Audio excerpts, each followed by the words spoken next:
So how do you go from feeling insecure and egotistical to actually getting real confidence and also fake confidence back in the day? I feel like that almost ruined me, and I'll get into it because there were a lot of things that I was doing and how I was responding to things and reacting to things. I won't even say responding, reacting to things that just weren't helping me out. But yeah, I'm going to get into it, tell you all the story, and then tell you all how I got over it. And hopefully that it helps you as well. If you like this video, I won't even say if you like this video, just subscribe to the channel because we're going to keep talking about it. Now, a quick story. I used to work for an organization a few years back where I was a business analyst and I was also a developer. Now, I could not stand the development part of it. I didn't like it at all, but I also didn't like being wrong. So there were times where I would do development work and I was like, oh, it was wrong, but I was scared to ask questions and I would just like submit it and then I would just blame other people or other things of like, hey, here's why this is wrong. And it was kind of never my fault. And I didn't always take responsibility. And I realized I was like, oh, there are some things in me that I have to change in order to make sure that because let me backtrack. What I was trying to do was I was trying to keep myself propped up so high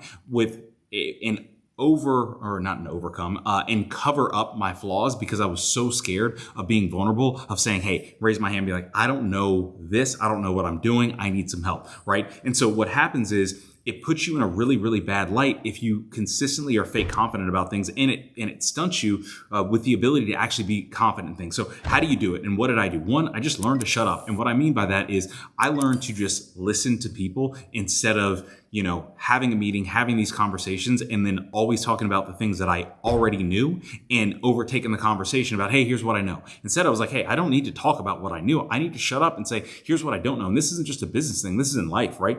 I've learned this in my marriage and in my relationship with Carly. Like I could sit and I can talk about, things that I think that I'm right about, but I'm like, there's some blind spots that I have that I just need to sit back and shut up and listen and be like, hey, this is going to allow me to grow. So sometimes if you're like me and you like to talk, because I clearly like to talk, sometimes the best thing is to sit back, shut up, and just listen and learn, right? Second thing is I learned to humble myself enough to ask questions. Asking questions is the best thing that you can ever do. I have people in my life who are and I won't say ahead of me, but they are in different phases of life that I'm entering, right? They're dads. I have people who have been married for 20, 30, 40 years that I know. I have people who are further along from a career seniority standpoint. And what I've learned to do is take a step back and ask questions and be humble and be like, hey, I really don't know the answer. But what was your experience? Can you teach me a little bit about this? When you hit this roadblock, what did you do? Right? When it comes to, Carly and I are about to have our first child, right? And so when you see this, she might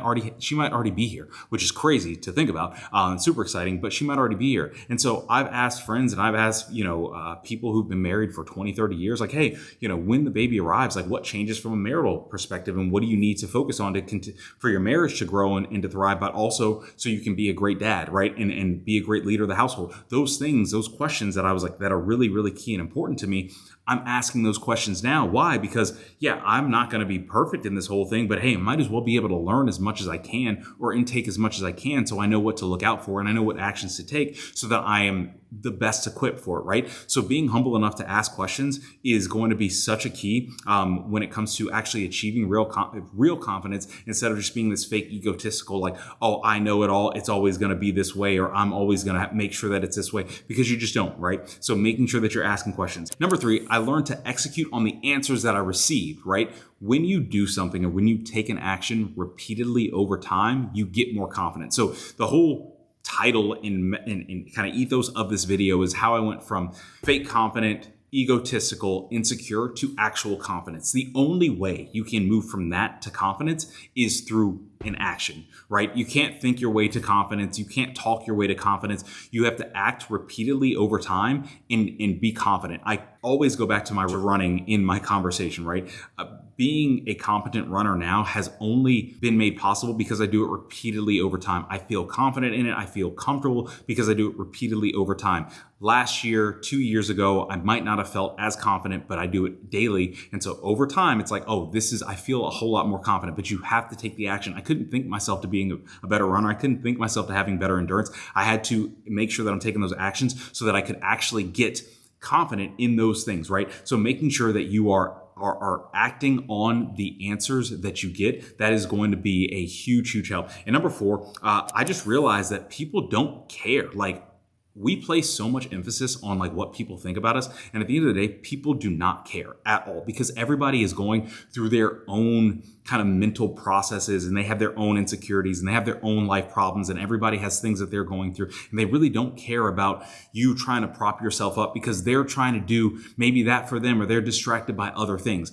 And when you realize that overall, the vast majority of people, maybe not people in your close circle, but everybody outside of that doesn't care, it's such a freeing thing, because you're able to sit back and say, you know what, I can actually act and try and work hard and figure things out and fail, and that's okay. And I can gain true confidence by trying and trying and trying and failing and trying and succeeding and failing and going back and forth. And I can gain real confidence. And even if I'm failing in front of people, at the end of the day, they don't care, because they're failing at things that they're trying, or they're too scared to fail, or they're so caught up in what they're succeeding at that they're like, hey, my life is great, I'm succeeding at this, like I'm not even focused on you, right? But the moral of it is they have other things that they're focusing on that isn't you. And I say this in this video, I've said it in other videos, and why I've gained so much confidence and why I'm okay just trying things and failing out things, because at the end of the day, I'm like, nobody really cares. I'm just out here trying and living life and enjoying the things that I'm trying and that I'm gaining confidence in. Because at the end of the day, you all watching and have other people, who aren't watching or whatever,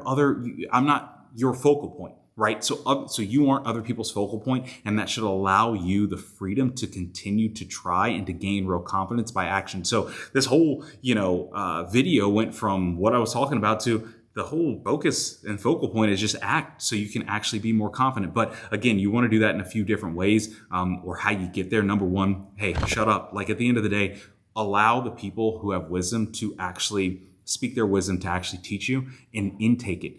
Second thing is ask questions. If you don't know, ask. If you don't know, ask. If you don't know, ask. Can ask so many questions. I'm a business analyst.